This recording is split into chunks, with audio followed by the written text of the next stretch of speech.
Welcome back to Hudson Valley Living Homes and Views.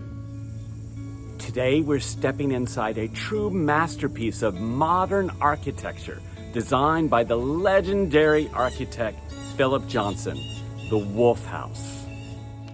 This is more than a home. It's a once-in-a-lifetime opportunity to live in an architectural landmark right here in the Hudson Valley.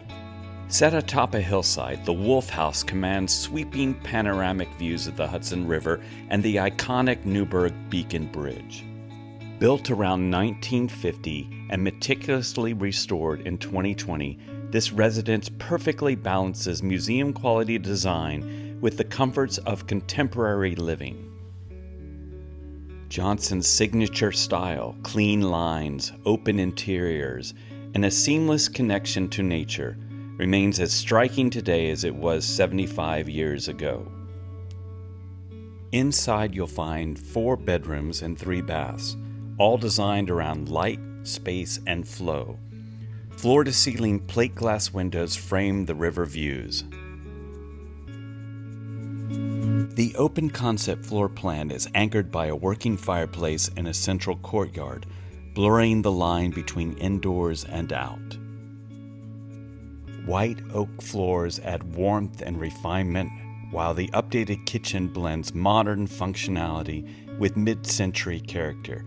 Here you'll find Wolf and Subzero appliances, plus custom USM modular cabinetry, a nod to a timeless design innovation. The Wolfhouse sits on 1.4 acres of privacy and natural beauty, creating an extraordinary retreat. But it's also a rare investment opportunity. This property has hosted commercial shoots commanding between $15,000 and $35,000 per day. And for short-term rentals, it averages $1,200 per night. Whether you're looking for a full-time residence, a creative escape, or a portfolio piece, the Wolfhouse offers both lifestyle and long-term value. Philip Johnson shaped the landscape of modern architecture, and here is your chance to own one of his most important early works. The Wolfhouse is more than a home. It's a legacy. If you'd like to schedule a private tour, reach out today. Don't just own real estate, own a landmark.